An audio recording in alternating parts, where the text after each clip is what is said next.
గోరంట్ల బుచ్చయ్య చౌదరిపై పవన్ కళ్యాణ్ అయితే కొన్ని కామెంట్స్ చేశారనమాట. ఆ కామెంట్స్ ఇప్పుడు మంచి హాట్ టాపిక్గా మారాయి. సో నిన్న రాజమండ్రి దగ్గర ఆయన గోదావరి అఖండ గోదావరి అనే ప్రోగ్రామ్కి వెళ్తూ అక్కడ వచ్చిన గెస్టులందరితో పాటు ఆయన కూడా పవన్ కళ్యాణ్ గారు కూడా స్పీచ్ ఇవ్వడం జరిగింది. సో దాంట్లో అఖండ గోదావరి గురించి మాట్లాడుతూ, సో ఇక్కడ మన దగ్గర పట్టు విడవని విక్రమార్కుడు ఉన్నాడు, అలాగే ఈయనలాగా సాధించడం, ఈయనలాగా అన్నీ పట్టుకుని ఉండడం ఎవరి వల్ల కాదు, సో ఆయన చూసి మనం చాలా నేర్చుకోవాలి అంటూ బుచ్చయ్య చౌదరి గారి గురించి అయితే మాట్లాడారనమాట. సో దానికి కందుల దుర్గేష్ గారు కూడా అవతల నుంచి ఆయన మాట్లాడుతుంటే నవ్వడం జరిగింది.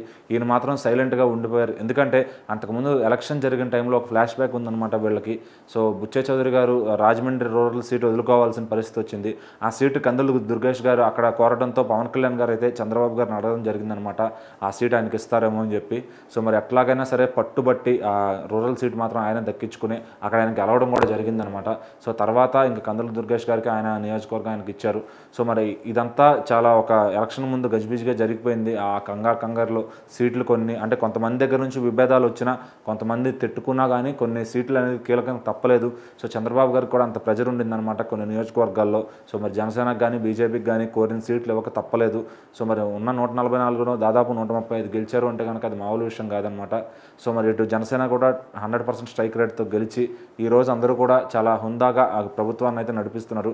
బట్ అయినా కూడా ఎక్కడో చిన్న మనసులో ఉండిపోతుంది కదా, ఆ టైంలో ఈయన ఒప్పుకోలేదు, మనం అడిగిన సీట్ ఇవ్వలేదు అని చెప్పి. సో అది గుర్తుపెట్టుకుని ఆయన అప్పుడు పట్టుబట్టి తీసుకున్నాడు కాబట్టి ఇప్పుడు ఆయన పట్టువరలను విక్రమార్కుడు అనే విధంగా మాట్లాడతాం. ఆ సెటైర్లు ఇండైరెక్ట్గా ఆయన మీద వేసినట్టు అనిపించి కూడా అందరూ అనుకున్నారనమాట.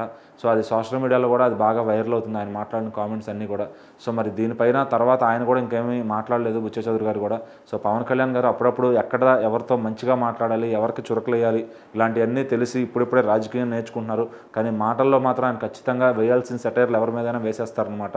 సో అంతకుముందు మనం చూసాం జగన్ గారిని ఎట్లా తిప్పికొట్టారు ఆయన మాటలతో. సో ఇప్పుడు కూటమిలో ఉన్నా కూడా కొంతమంది మీద ఇలా మాట్లాడాల్సి వస్తుందన్నమాట. సో అది దాన్ని తప్పుగా అర్థం చేసుకునే వాళ్ళు తప్పుగా అర్థం చేసుకుంటారు, దాంట్లో ఉన్న భావాన్ని అర్థం చేసుకునే వాళ్ళు దాన్ని మాత్రం అర్థం చేసుకుంటారు అనమాట. సో ఇలా నిన్న జరిగిన మీటింగ్లో నుంచి ఈ ఒక్క బుచ్చయ్య చౌదరి గారి పైన చేసిన కామెంట్స్ కొంచెం హాట్ టాపిక్గా మారాయని చెప్పుకోవచ్చు.